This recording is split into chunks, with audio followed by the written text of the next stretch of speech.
Okay, welcome everyone to another beautiful week here. We'll try to get you better weather. We're working on it. But you know, we needed the green to come out, so a little rain is okay. We are sponsored by the Fisher family, Lenishmas Basi Bas Rabbi Shalom Ben Avram Alevi Perel Bas Ruvain.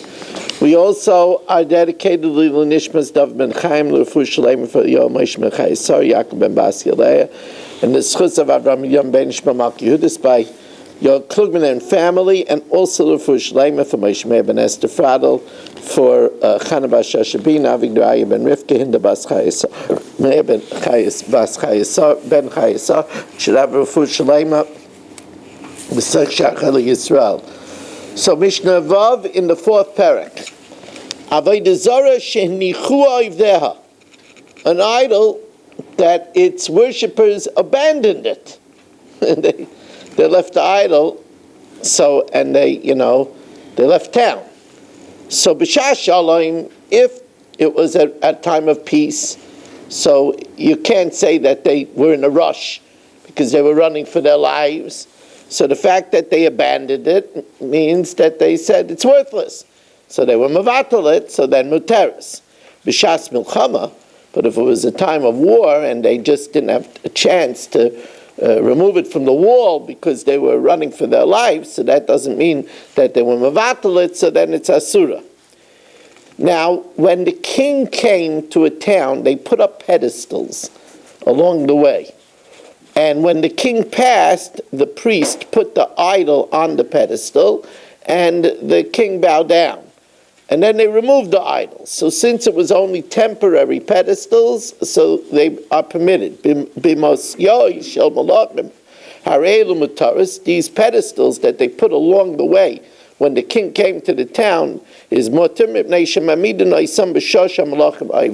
they only use it temporarily, and then they remove the idol, and therefore they don't become usher to be used.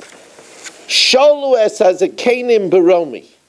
The philosophers asked the sages in Rome, if the Rebbeinu Shalom doesn't wipe idols, why doesn't he wipe them out? The Rebbeinu Shalom is kol yakol, they said. Why doesn't he zap them? Amr lahem, so they said, if they only worshipped things that were unnecessary, then Hashem would zap them. But they worshipped the sun, the moon, the stars, and the constellations. Should Hashem destroy his world because of fools? So they asked an obvious question. So let him zap those that are not necessary, and those that are necessary keep. Let him zap those things that the world doesn't need, and keep those things that the world does need. So they answered, you know what people will say, that he only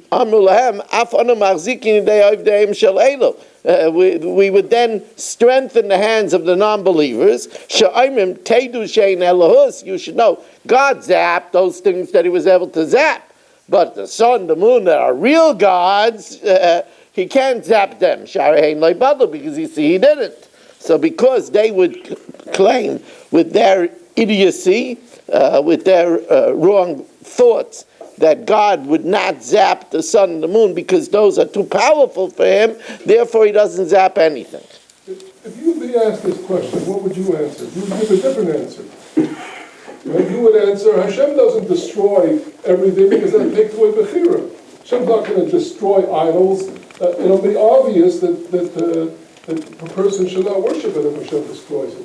Well, it could be that what they were saying is that this is in competition with him. It's not his respect. You're right. Normally Hashem doesn't take away Bechira. But this is a direct chutzpah to the Rebbeinu Shalom.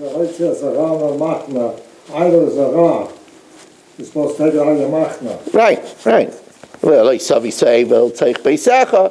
So we would think that the Rebbeinu Shalom here, because of its Their question is because it's such an affront to his honor that Hashem would remove it.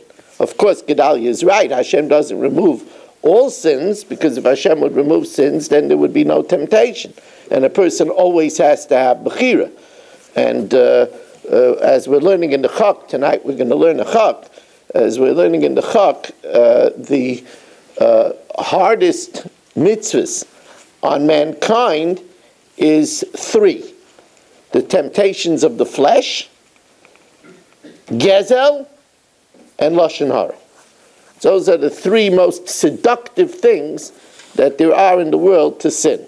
Now, let me just give you a rundown of tonight's program here. We already had a beautiful program. I want to thank Mr. and Mrs. Gedalia Engel for giving us beautiful siyum tonight. We had a wonderful crowd there as well.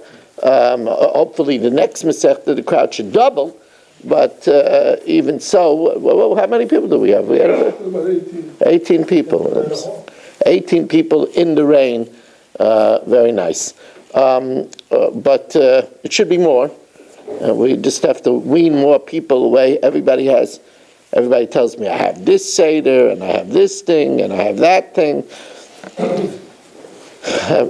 We're going to have to work slowly on getting everybody to feel that there's an Inyan to build a shir in the shul and a chever shaf of a big shir. But slowly, it'll take time. Rome wasn't built in a day. Then we're going to have, I'll speak a few minutes before Sfira, then we'll have Sfira, then we'll have, I guess we're not going to have Kiddush Levana tonight. Did you do it here last night, Kiddush Levana? Yeah. Oh, you did here? We weren't able to do it. Oh, good. And then we'll have a chok. Reb Chanani ben Akasha Amaratz Kadosh Baruch Hu